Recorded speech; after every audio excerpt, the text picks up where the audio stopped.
qui doit être loin de la Cour pénale internationale. Voilà.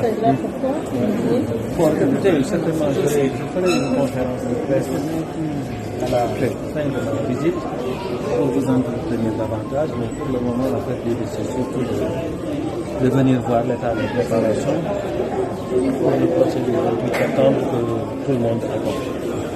Voilà. Donc c'est essentiellement ça l'objet de la visite.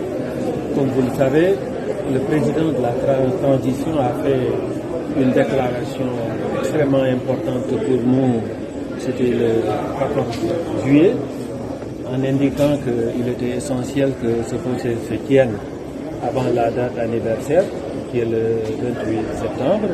Et dès que nous avons effectivement entendu cela, et nous avions déjà fait toute une série de visites antérieures, effectivement, pour accompagner ce processus qui est extrêmement important pour nous.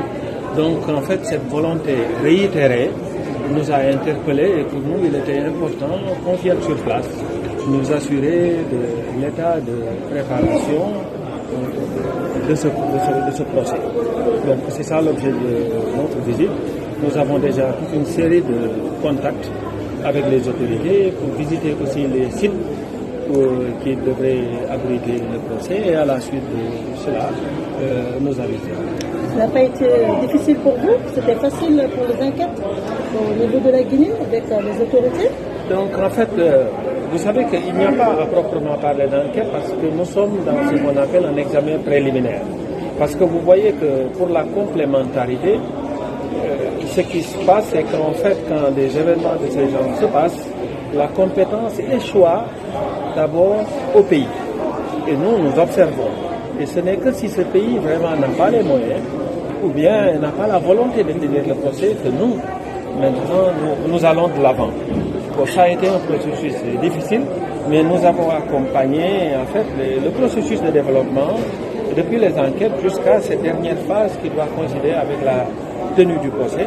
Et bien entendu, notre souhait, c'est que ce procès se tienne et qui permettra effectivement à la Cour de ne pas avoir à exercer sa compétence. Et quels sont les résultats attendus pendant cette mission? Les résultats attendus, c'est simplement un procès, la tenue d'un procès équitable qui respectera les droits de la défense et les droits des victimes. Est-ce que vous pensez que vous allez réussir cette procédure? Bon, écoutez, c'est la Guinée qui organise le procès, c'est pas la CPI qui l'organise. Mais en fait, nous sommes là.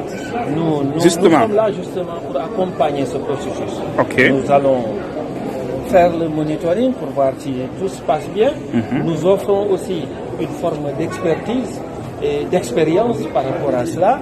Et bien entendu, tout cela pour assurer la réussite. Est-ce que l'accompagnement aussi sera financier? L'accompagnement ne sera pas forcément financier. L'accompagnement, la CPI n'est pas un bailleur de fonds, mais nous avons toute une expertise à partager. Je vous entretiendrai davantage au terme de ma visite, donc ne me posez pas trop de questions pour le moment. Peut-être une dernière question, quelle est la composition de la délégation? C'est moi-même qui conduis la délégation Klaus Monitor, mon directeur de cabinet. Merci beaucoup. Mama Gaïa. Chef de